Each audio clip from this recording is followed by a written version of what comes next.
Vamos abrir a palavra de Deus de 2 Timóteo, capítulo 2, e nós leremos de 1 a 6. Diz assim a palavra de Deus: Tu, porém, meu filho, fortifica-te na graça que há em Cristo Jesus. O que ouviste de mim, diante de muitas testemunhas, transmite a homens fiéis e aptos para também ensinarem a outros. Sofre comigo como bom soldado de Cristo Jesus. Nenhum soldado em serviço se envolve com assuntos da vida civil, pois deseja agradar aquele que o alistou para a guerra. E se um atleta competir nos jogos públicos, não será coroado se não cumprir o regulamento. O agricultor que trabalha deve ser o primeiro a se beneficiar dos frutos colhidos. Palavra do Senhor para os nossos corações. Queridos irmãos, aqui nós temos uma carta de um pastor para um outro pastor. Portanto, é uma carta chamada de pastoral. De um pastor veterano, idoso, experiente, em final de carreira, para um pastor calouro, iniciante, inexperiente e jovem. O pastor veterano, idoso, experiente e em final de carreira está preso e ele será executado. Ele está a poucas semanas ou dias da sua execução. E ele escreve para um pastor que tem aí uma jornada de vida ministerial pela frente. Portanto, foi o último escrito do apóstolo Paulo.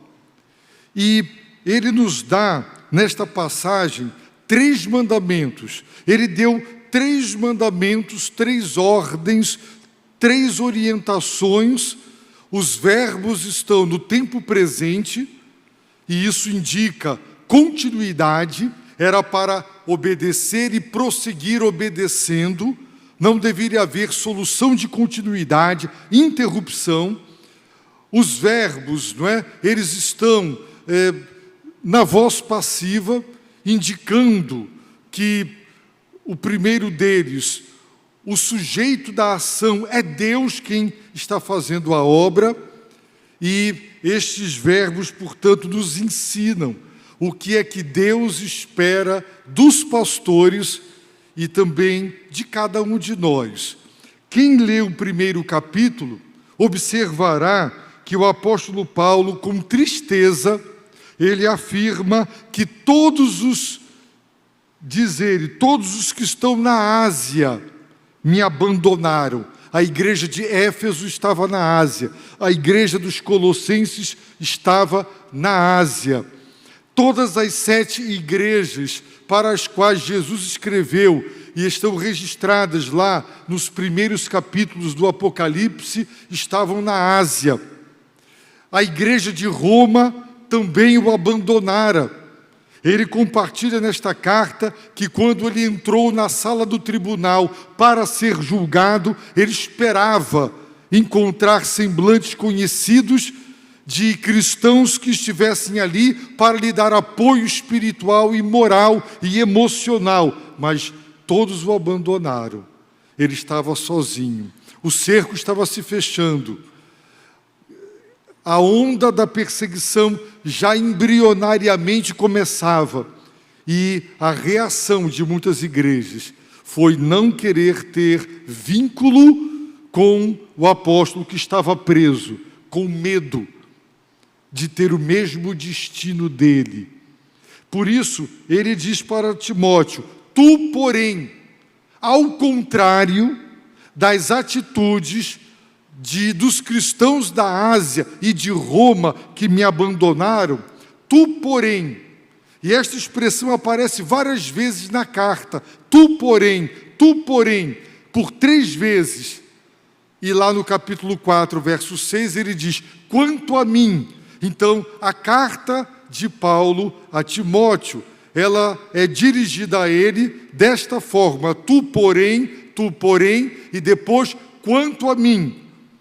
Tudo quanto dizia respeito a ele, Timóteo, e no final ele diz o que lhe dizia respeito, quanto a mim. E para que Timóteo, ele não o abandonasse, ele não abandonasse o compromisso com o Evangelho, o apóstolo lhe deu 3 mandamentos. Primeiro, fortifica-te na graça. Segundo, verso 2, o que ouvistes de mim, diante de muitas testemunhas, transmite. Esse é o verbo, transmite. Essa é a ordem, transmite a homens fiéis e aptos. E a terceira ordem, versículo 3, sofre comigo como bom soldado de Cristo. Depois dos 3 mandamentos, das 3 ordens, o apóstolo Paulo nos apresentará 3 metáforas. A metáfora do soldado, a metáfora do atleta e a metáfora do agricultor, para nos ensinar preciosas verdades. São verdades de um pastor para um outro pastor.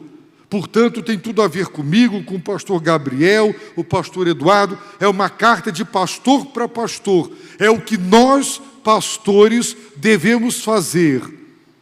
Mas, com certeza, os desdobramentos e as implicações das verdades aqui, de um pastor para o outro pastor, elas são também relevantes para cada um de nós. A primeira verdade, vimos de manhã, Paulo diz, fortifica-te, o verbo está na voz passiva.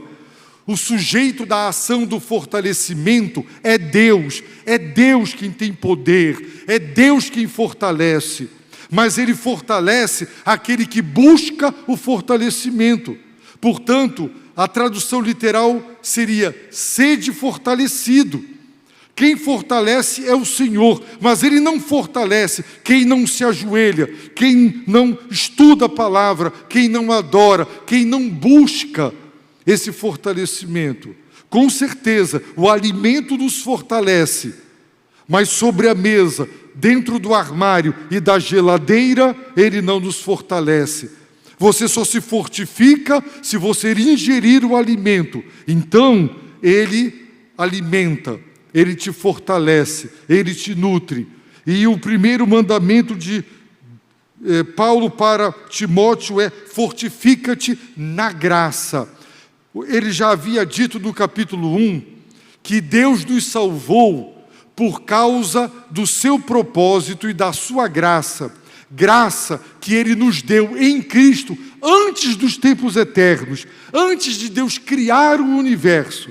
Em Cristo Jesus, o seu Filho, Ele nos deu a sua graça. Essa graça que nos foi outorgada na eternidade em Cristo, ela se manifestou na história, no tempo e no espaço, quando Jesus apareceu. E isso se deu por ocasião da encarnação, quando Ele nasceu. A graça de Deus, mas a graça de Deus, que é a razão da nossa salvação, porque é bênção imerecida, é a mesma graça que precisamos para servir, para cumprir o nosso ministério pastoral e o ministério de cada um de nós e para viver a vida cristã. Você e eu não temos forças para viver à altura das expectativas morais de Deus, a não ser que nós nos fortaleçamos na sua graça. É pela graça de Deus que Ele nos mantém de pé. É pela graça de Deus que Ele nos santifica. É pela graça dEle que Ele nos dá forças para encarar os dissabores, para resistir ao maligno e vê-lo bater em retirada. Então, o primeiro mandamento é: fortifica-te na graça que há em Cristo Jesus. Em Cristo Jesus existe graça. Fortifica-te nela. O segundo mandamento: transmite o quê? O que ouviste de mim. De acordo com Atos 16, no início da segunda viagem missionária, a primeira viagem missionária registrada no capítulo 13 e 14 de Atos, Barnabé era o companheiro de Paulo. Eles se desentenderam, cada um tomou um rumo diferente. Agora, Paulo está com Silas, ou Silvano, e quando ele chega em Derbe, ele encontra um jovem, o jovem Timóteo. E os irmãos daquelas igrejas deram para Paulo e Silas um testemunho da integridade, do compromisso daquele jovem. E a partir dali, Timóteo integra a equipe missionária. Capítulo 16 também, até o capítulo 16, Lucas narrou tudo na segunda pessoa do plural. A partir do capítulo 16, ele começa a escrever Atos na primeira pessoa do plural, porque a partir dali ele também integrou a equipe e agora ele começa a dizer nós, porque agora ele faz parte da equipe, ele presenciou tudo o que aconteceu. Então a equipe de Paulo era Paulo, Silas, Timóteo e Lucas, o autor do Evangelho e do livro de Atos. E Timóteo ouviu Paulo pregar lá na beirada do rio para as mulheres, lá em Filipos. Quando Paulo e Silas foram presos e apanharam, ele acompanhou a pregação em Tessalônica, a pregação em Atenas, a pregação em Corinto. Ele acompanhou. E Paulo está dizendo: o que ouviste de mim? O que é que você deve fazer com o que você ouviu? E ele ouviu diante de muitas testemunhas. A ordem é: transmite. O Evangelho não pode, Timóteo, ficar só com você. Irmãos, entendam o seguinte: quando Paulo escreveu esta carta, provavelmente antes da sua morte, a sua morte é datada entre o ano 64 e 67, não se tem certeza. Mas ele escreveu a sua carta exatamente nesse período. Nesse período, vejam, o Evangelho de Mateus, ele foi escrito provavelmente entre o ano 55 e 65. Não temos uma data exata. O Evangelho de Marcos foi escrito provavelmente entre o ano 53 e o ano 55. E Lucas, esse temos mais precisão de data, no ano 62. Portanto, quando Paulo escreveu esta carta, 2 evangelhos provavelmente já haviam sido escritos, mas não havia imprensa, não havia WhatsApp, não havia e-mail, não havia internet, não havia como produzir milhares de cópias. Portanto, o Evangelho era transmitido oralmente. E o que Paulo está dizendo, a preocupação dele é: eu estou idoso, eu recebi revelações. O capítulo 3 de Efésios mostra que Deus lhe dera revelações inéditas que não dera aos demais apóstolos. Deus lhe dera a compreensão da cruz. Por isso suas cartas são tratados teológicos que explicam, não é, a profundidade da obra da redenção na cruz do Calvário. Ele tem conteúdos de revelação que são inéditos. E ele está dizendo: Timóteo, o que você ouviu de mim quando eu preguei o Evangelho, diante de muitas testemunhas, transmite. Não fica contigo. Não permita que o Evangelho pare. Esse Evangelho precisa ser conhecido.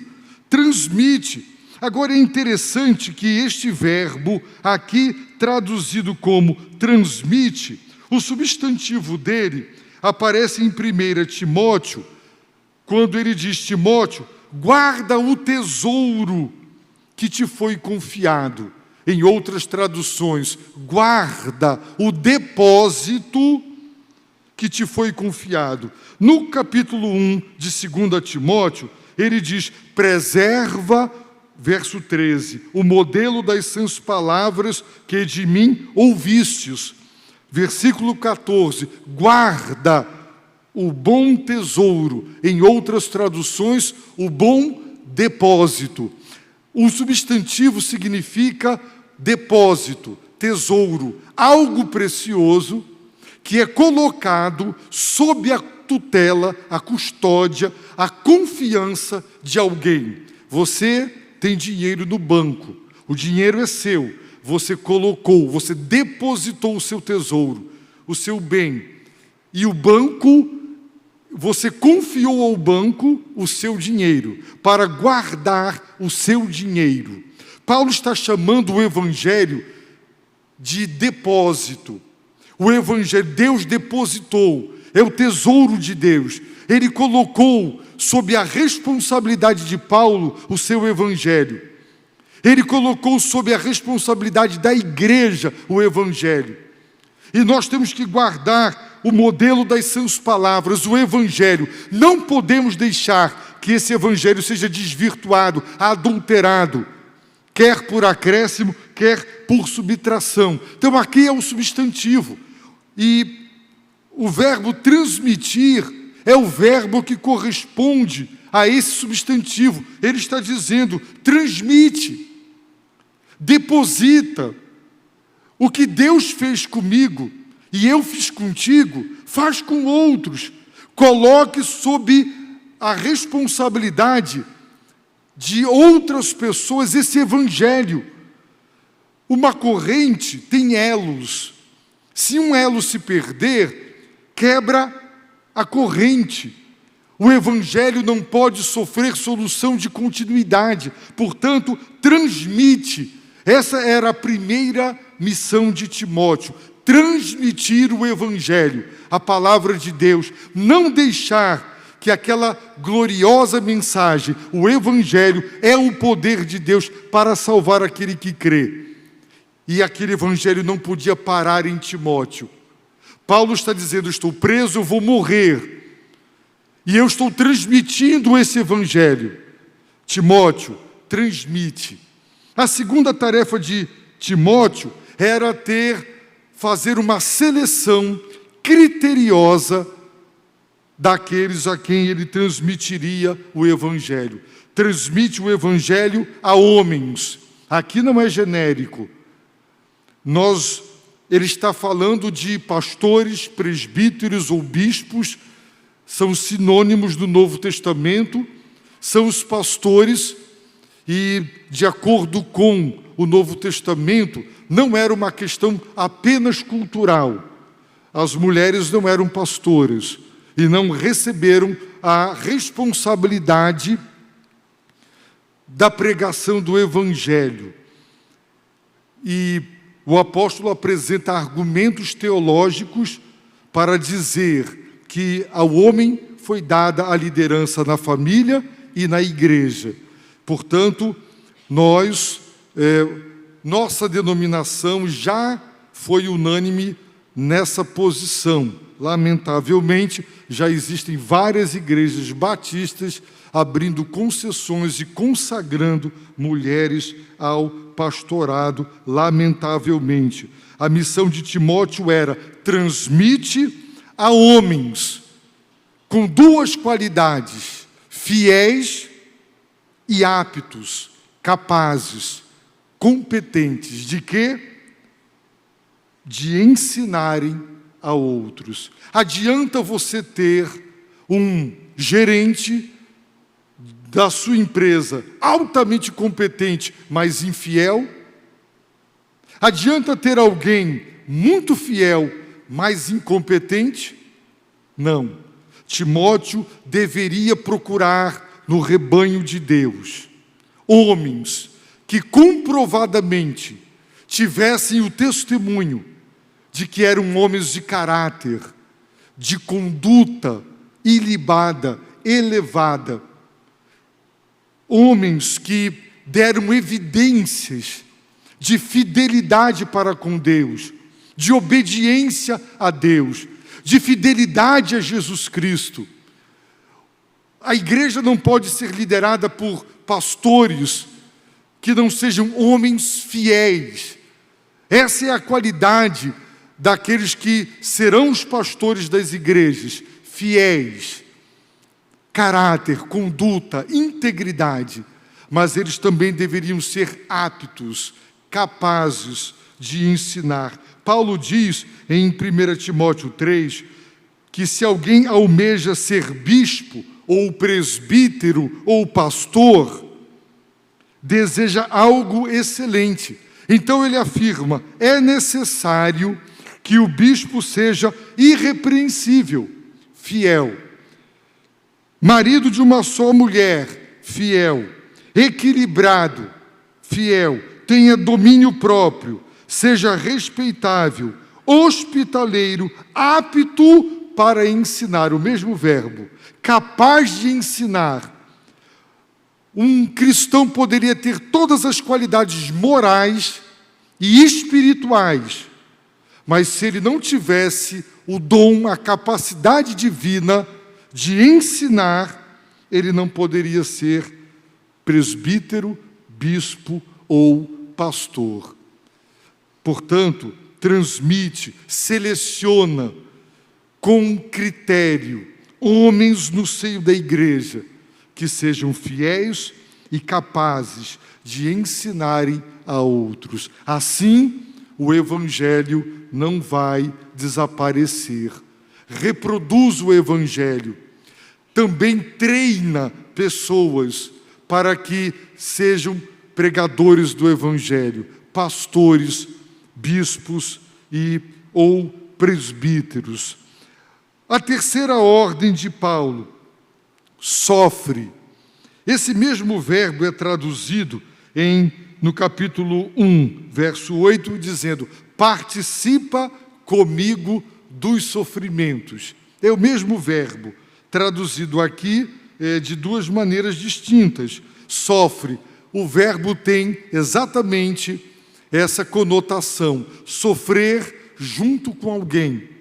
Não deixar uma pessoa sofrer sozinha, sofrer junto com alguém. E Paulo está dizendo, sofre, é uma ordem, comigo. Paulo estava preso, Paulo estava sofrendo a prisão, num calabouço. E os irmãos não pensem que a prisão romana era melhor do que as celas dos nossos presídios. Eram lugares escuros, eram lugares úmidos e comida de péssima qualidade. Normalmente subterrâneos, calabouços. Aquele servo do Senhor estava ali, sofrendo por causa do Evangelho, abandonado pelos cristãos que estão com medo de serem presos e amargarem o que ele está amargando. E Paulo está dizendo, Timóteo, fortifica-te na graça, para você não debandar. Timóteo, não deixa o Evangelho desaparecer. Transmite, deposita esse tesouro nas mãos de pastores, presbíteros e bispos, homens fiéis e aptos que serão capazes de transmitir esse Evangelho para as gerações futuras. O Novo Testamento, como nós o temos hoje, ele só apareceu séculos mais tarde. Muitas das igrejas do Novo Testamento nunca tiveram nas mãos um Evangelho, como nós o temos. Esses Evangelhos, as suas cópias, só começaram a circular muito mais para o fim do século, do primeiro século. Portanto, deveria ser oralmente transmitido a mensagem do Evangelho. E ele está dizendo, sofre comigo. Eu estou sofrendo por causa do Evangelho. Sofra também. Não tem jeito, Timóteo. Quem se compromete com Jesus Cristo, quem se compromete com o Evangelho, vai sofrer. Não tira o corpo fora. Não se acovarde. Sofre comigo, como bom soldado de Cristo Jesus. O bom soldado, ele não tem medo de sofrer. O bom soldado, ele está disposto a tudo. Ele suporta tudo, ele aguenta tudo. E Paulo está dizendo, sofre comigo. Eu disse hoje pela manhã que se os jovens aqui tiverem a coragem dentro de uma universidade onde ideologias nefastas de esquerda que negam a Deus, negam a família, anticristo, antideus, se levantar para pregar o Evangelho, vai sofrer por causa do Evangelho. Não tenha dúvida. Talvez você mesmo no seu local de trabalho, você se cale, se omita, você tenha vergonha ou medo de se identificar como cristão e dizer que o casamento aos olhos de Deus é heterossexual e monogâmico, dizer que ideologia de gênero, isso é coisa do diabo, condenar isso, ter a coragem de pregar o Evangelho, as verdades de Deus. Se você tiver essa coragem, que deveria ter, você vai sofrer, mas nós estamos sendo convidados, como bons soldados de Cristo, para sofrer pelo Evangelho, pela sua pregação, para que ele não deixe de ser pregado. Então, o apóstolo Paulo nos apresenta 3 metáforas. A primeira é a do soldado. Qual é a lição? Ele diz, nenhum soldado em serviço se envolve com assuntos da vida civil. Eu não sei agora, mas até bem pouco tempo, todo militar de qualquer uma das 3 forças era proibido de trabalhar, de ter um negócio ou um trabalho paralelo. Era proibido. Por quê? Porque o militar, ele não deveria se envolver com trabalhos da vida civil. Ele deveria estar de tempo integral, com sua mente e seu coração focados na sua missão, e ele não deveria dividir seu tempo, sua atenção e suas competências com negócios paralelos da vida civil. Isso era uma regra. Eu não sei mais se o irmão Absalão está ali, está dizendo que é exatamente isso. E Paulo está, naquele tempo era assim. Está falando de soldado, quanto mais de oficial. Nenhum soldado em serviço, não é? Você está servindo o exército, você está servindo a marinha, você está servindo a aeronáutica. Nenhum soldado em serviço se envolve com assuntos da vida civil. Não. Por que não? Porque ele deseja agradar a quem? Aquele que o alistou para a guerra. Qual das forças armadas você foi alistado para a guerra? Qual o general? Qual o almirante? E qual o brigadeiro alistou você para a guerra? O soldado comprometido, ele quer agradar o comandante, aquela força onde ele se alistou. Ele vai treinar, ele vai se exercitar para que, chamado para a guerra, ele tenha a competência de defender o seu país. E Paulo está dizendo, Timóteo, dedica o teu tempo de tempo integral ao ministério da palavra. Você quer ganhar dinheiro? Vai ser empresário. Você quer construir patrimônio? Vai fazer outra coisa. Mas se você foi chamado para ser pastor, então dedica-te, não é? Agrade. O Senhor te alistou para a guerra santa, para servir no ministério pastoral. Hoje, muitas igrejas, em virtude de serem pequenas e com recursos precários, não podem dar aos seus pastores um sustento integral para que eles possam se dedicar exclusivamente. Os irmãos acham que um sermão, quanto tempo um pastor investe do seu tempo? Eu não gasto menos de 6, 7 horas para cada sermão que eu preparo para pregar. Um dia de trabalho, você trabalha 8 horas por dia.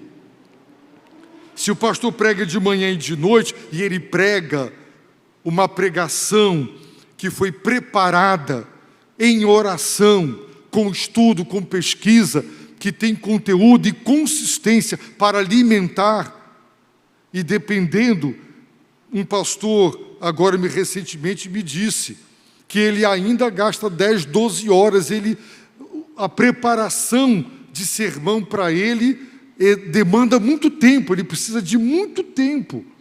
Nem todos gastam o mesmo ou investem o mesmo tempo. Mas a pregação exige, irmãos, pregar não é abrir a Bíblia e começar a falar lorota, vir para o púlpito contar caso, vir para o púlpito com anedotas. O sermão expositivo é o sermão que ensina a palavra de Deus. E ele está dizendo, Timóteo, não divide o teu tempo. Paulo, ele quando chegou em Corinto, ele foi se hospedar com Áquila e Priscila. E ele foi fabricar tendas com eles. Mas quando Timóteo chegou de Filipos e Tessalônica, trazendo a oferta de amor, o que ele fez? Atos 18 diz que ele parou de trabalhar na fabricação de tendas e de tempo integral ele se dedicou à pregação da palavra de Deus. Então, o que nós estamos ouvindo é isso. Timóteo, dedica o teu tempo integral ao teu ministério. E meus irmãos, assim os pastores devem fazer. Ganhe muito ou ganhe pouco, nós devemos nos dedicar. Eu fui pastorear uma igreja que, na época, me dava um salário mínimo e pagava o meu aluguel. Mas eu não tinha filhos, eu ainda não era casado, depois casei, e eu me dediquei de tempo integral àquela igreja. 8 anos mais tarde, quando eu entreguei o pastorado, o pastor que me sucedeu, ele recebeu um salário digno, plano de saúde, o seu aluguel. Por quê? Porque devido ao trabalho e à dedicação, Deus fez a sua obra prosperar e crescer, e a igreja teve condições agora de dar sustento integral a um obreiro para trabalhar de tempo integral. Então Deus espera dedicação. Então, com pouco ou com muito, nós temos que aprender a viver com aquilo que Deus nos dá. Segunda lição: e se um atleta competir nos jogos públicos, não será coroado se não cumprir o regulamento. Os jogos públicos eram muitos conhecidos em Atenas, em Corinto, os jogos públicos. Lutas. Já imaginou? Não pode dedo no olho. Era a regra. Eu estou apenas supondo, né? Não vale morder. Os jogos tinham regras.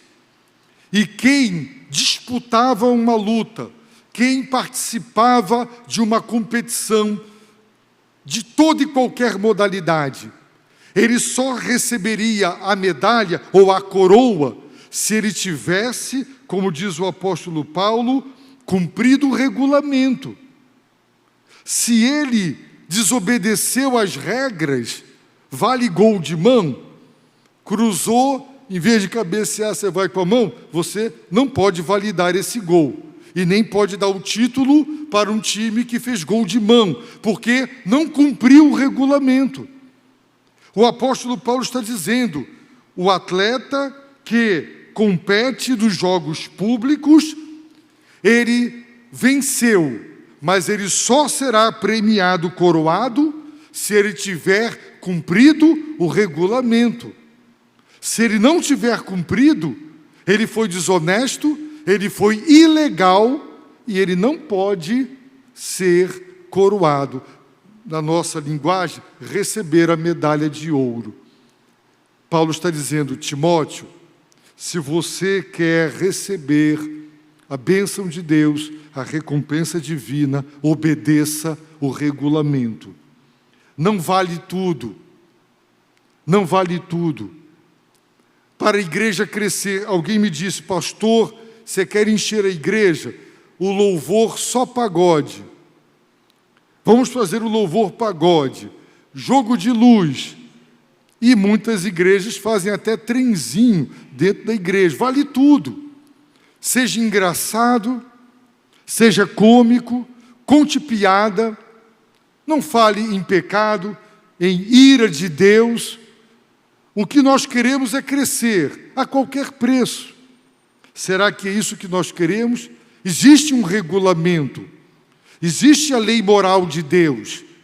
Pastores podem ser desonestos.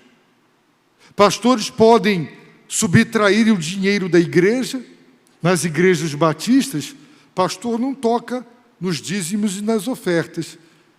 Nenhum centavo passa pela mão do pastor, porque é uma igreja organizada, que tem tesouraria, pessoas responsáveis, que lidam com as finanças da igreja. Integridade, transparência, regulamento. Não vale tudo. Não vale tudo. Meus irmãos, um pastor de uma igreja americana, brasileiro, de uma comunidade de brasileiros, Deus o usou para construir uma igreja, o patrimônio fabuloso, enquanto LED para nós hoje, nem sequer nós temos aqui, LED, telão de LED, para nós ainda nem conquistamos, isso já tinha lá há anos. O melhor das tecnologias que os irmãos imaginarem tinha. A igreja cresceu, a igreja se tornou missionária. Esse pastor veio aqui a Manaus treinar pastores. Esse pastor trouxe caravanas de igrejas americanas em viagens missionárias para o interior. Ele foi para a Europa para treinar pastores. Esse pastor não obedeceu o regulamento, ele adulterou. Ele negou até o fim para a esposa e para a igreja. A igreja e a esposa lhe deram um crédito. Tempos depois, ele de novo com outra pessoa. Aí parte da igreja já não lhe deu mais crédito. E a esposa também não. E houve um terceiro caso. Então, aquela igreja, meus irmãos, simplesmente quase fechou as portas. Foi destruída, porque ao invés dele admitir seus pecados e entregar à igreja, ele não quis admitir e não entregou.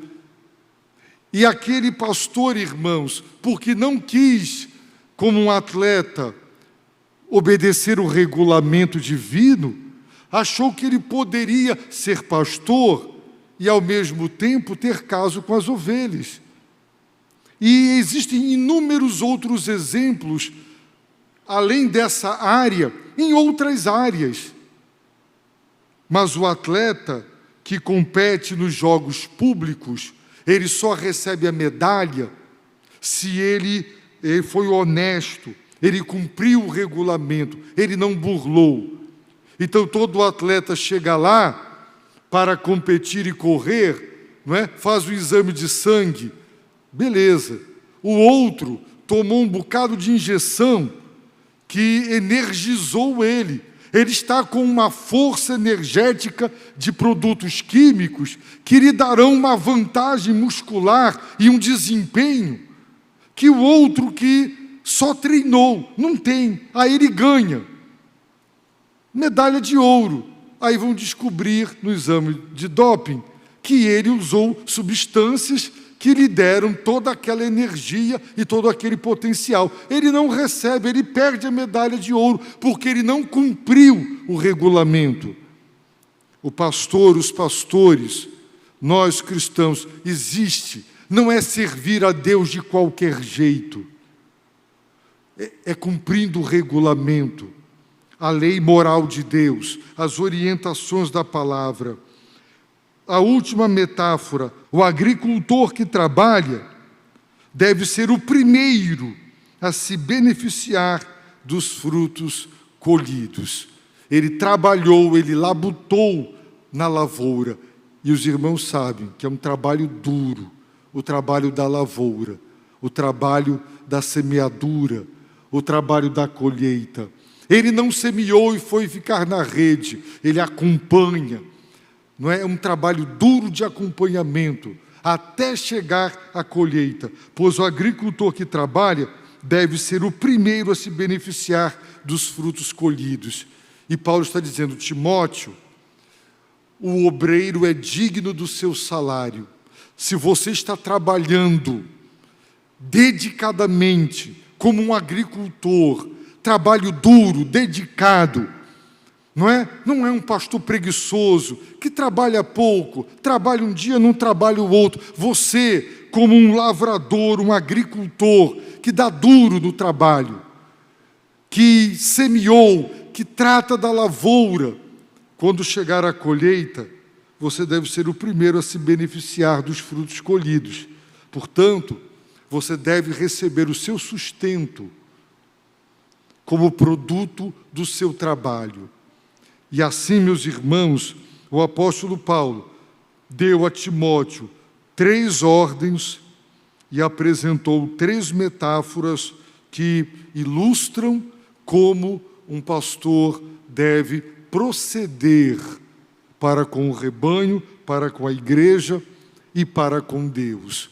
E isso também a nós se aplica, porque se queremos que o Evangelho ele prossiga, nós temos que treinar, nós temos que capacitar para termos pessoas aptas, capazes de ensinar.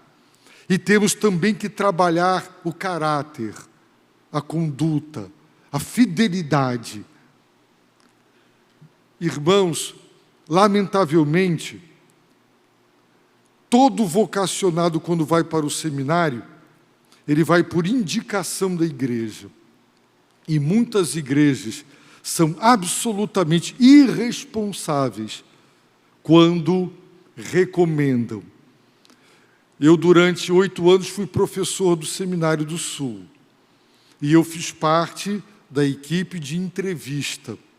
Muitas vezes um rapaz que teve uma vida sem testemunho, viveu uma vida na igreja de mau testemunho, sem compromisso, foi no retiro, se emocionou, Deus me chamou. Em novembro, janeiro ele estava lá para ingressar no seminário. Aí só fazia besteira. E quando formava, ia estragar igrejas, detonar igrejas, fechar igrejas, porque não era fiel. Porque a igreja ela não teve critério. Você não pode indicar alguém para ir para o seminário porque ele foi num retiro e voltou. Dê um tempo. Deixe ele mostrar que aquela transformação é real. O tempo tem que passar. Ele tem que mostrar caráter, conduta. Ele tem que mostrar que é fiel e é apto para ensinar. Somente aqueles jovens que comprovadamente têm bom testemunho no seio da igreja é que devem ser recomendados para o seminário. Então a culpa não é do seminário, a culpa é da igreja que manda umas peças raras para lá. Aí eles saem de lá e vão destruir as igrejas. No meu 4º ano de seminário, eu ficava ouvindo os colegas. Eu preguei na igreja tal, a receita da igreja tal. Preguei na igreja tal, a receita tal. Eles sabiam da receita das igrejas. Sabiam qual era a igreja que tinha uma maior receita de dízimos e que daria um melhor salário. E o critério para aceitar era o melhor salário. Fizeram do ministério um emprego. Apenas um emprego. E somente um emprego. Por quê? Porque não tinham caráter e conduta cristãs. Não eram genuinamente vocacionados, dispostos a sofrer pelo Evangelho de Jesus Cristo, a pagar o preço, como muitos missionários estão pagando o preço, com um salário pequeno, mas estão lá pregando a palavra, estão lá servindo a Deus. Por quê? Porque os seus alvos o seu alvo era ser fiel a quem o chamou e a quem o vocacionou. Então, meus queridos irmãos, nós também somos chamados para sermos fiéis. Nós somos chamados, no mínimo, para dentro da nossa casa ensinar os nossos filhos. Somos chamados para sofrer como bons soldados de Cristo. Também somos chamados para agradar aquele que nos arregimentou ou alistou para a guerra, e não a nós mesmos. Somos chamados para competir, cumprindo o regulamento, não vale tudo. Temos uma lei moral revelada por Deus, a qual devemos obedecer, e devemos, sim, também participar das bênçãos do Evangelho. Assim, meus queridos irmãos, aquele pastor veterano, idoso, há dias ou semanas da sua morte, orienta um jovem pastor calouro, inexperiente e iniciante, para que ele fosse um bom pastor e ele cumprisse a sua vocação pastoral. E isso se aplica a cada um de nós nos nossos ministérios. Você foi salvo para servir. E se você vem para adorar, isso é muito importante. Mas você não foi chamado só para adorar, mas para servir aquele que lhe salvou. E se você não está inserido em algum ministério, se você não está participando desta luta para levar o Evangelho a nações e aos que estão distantes de nós através da obra missionária, se você não está envolvido na obra, você precisa envolver-se, porque Deus nos chamou para isso. Então abaixe a sua cabeça, feche seus olhos e ore diante de tudo que você ouviu e coloque diante de Deus sua vida, seus dons e seus talentos.